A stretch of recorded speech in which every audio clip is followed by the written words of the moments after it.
যতই তৈরি করে খাই না কেন মায়ের হাতের মতো কিন্তু আর সেই মজাটা লাগে না। আসসালামু আলাইকুম, আমি খাদিজা আক্তার শাওন বলছি ঢাকা থেকে। আশা করি যে যেখানে আছেন আলহামদুলিল্লাহ সবাই ভালো আছেন এবং সুস্থ আছেন। আলহামদুলিল্লাহ আপনাদের সবার দোয়ায় আমরাও ভালো আছি এবং সুস্থ আছি। আর আমি আজকে আপনাদের সাথে অন্য কোনো ব্লগ ভিডিও শেয়ার করব না, একটা রেসিপি শেয়ার করছি। আর এটা কিন্তু আমার বেশ পছন্দের, আমি সেই ছোটোবেলা আম্মু তৈরি করে দিত। তো এখানে হচ্ছে গিয়ে আমি আমার পরিমাণ মতো আটা নিয়েছিলাম, আর প্রয়োজন মতো স্বাদ অনুযায়ী লবণ, আর হালকা অল্প অল্প পানি দিয়ে নর্মাল যে পানিটা আছে একটা শক্ত ডো তৈরি করেছি। আর ডোটা কিন্তু অনেকটাই শক্ত, আমার বেলতে কষ্ট হচ্ছিল আর ঠিকমতো মাখাও হচ্ছিল না। তো আমি যেহেতু কাঁচা রুটি খুবই কম তৈরি করি, সেজন্য আমার মনে হচ্ছে যে আমি মনে হয় পারি না। তো এখন ডোগুলো আমি ঠিকমতো রুটি তৈরি করে দিচ্ছি, আর এখন কিন্তু একটা ভারী রুটি হবে পরোটার মতো, কারণ হচ্ছে আমি ডোগুলো একটু বড় বড় করে নিয়ে এসেছি, কারণ এখানে একটু মোটা না হলে হবে না। আর ডো একসাথে পরোটাগুলো আমি বেলে নিয়েছিলাম। তারপর 1 চামচের মতো সয়াবিন তেল দিয়ে দিয়েছি, এখানে আপনারা চাইলে ঘিও দিতে পারেন। তারপর আমি আমার প্রয়োজন মতো চিনি দিয়েছি, যেহেতু আমার বাসায় একটু মিষ্টির পরিমাণ বেশি খায়, তো আমি 1.5 চামচের মতো মিষ্টি চিনি দিয়েছি। তারপর চামচ দিয়ে চারোদিকে ভালো মতো ছড়িয়ে দিয়েছি যেন চারোদিকে সমানভাবে হয়। তো এখন এই যে 4 কোণা করে ভাঁজ করে নিচ্ছি, আর এই ভাঁজটা তো আসলে মুখে বলা যাবে না, আপনাদেরকে দেখে নিতে হবে আমি কিভাবে ভাঁজটা দিয়েছি। তো এই যে আরেকটা দেখিয়ে দিচ্ছি।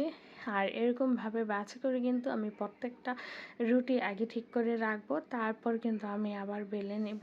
তো এই যে আমার প্রত্যেকটা রুটি কিন্তু হয়ে গিয়েছে।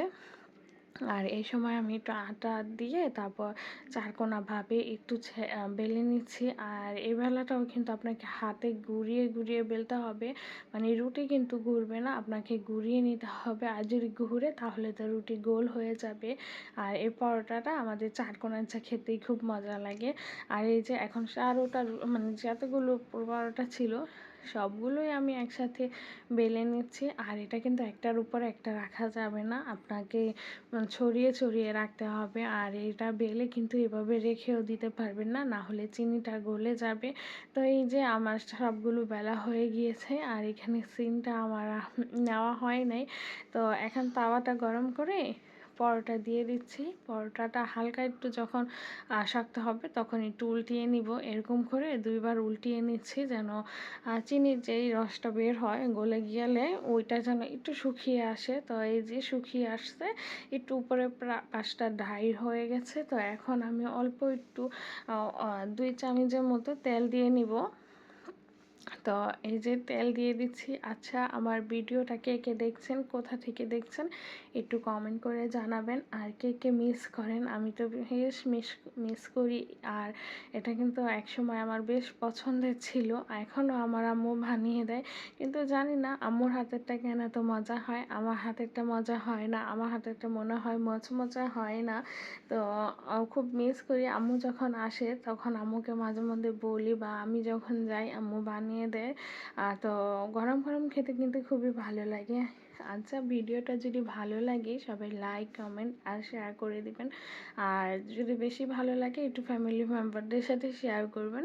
যে আর হচ্ছে এমনভাবে আমি এখন 3টা রুটি ছেঁকে নিব, আর 2টা রুটি একটু পরে ছেঁকবো, যেহেতু আপনার ভাইয়া একটু পরে আসবে। তো আমি কিন্তু বেশি সময় না, 5 মিনিট পরে ছেঁকে নিব, আর বাস হয়ে গেল। তো আজকের মতো বিদায় নিচ্ছি। আল্লাহ হাফেজ, আসসালামু আলাইকুম।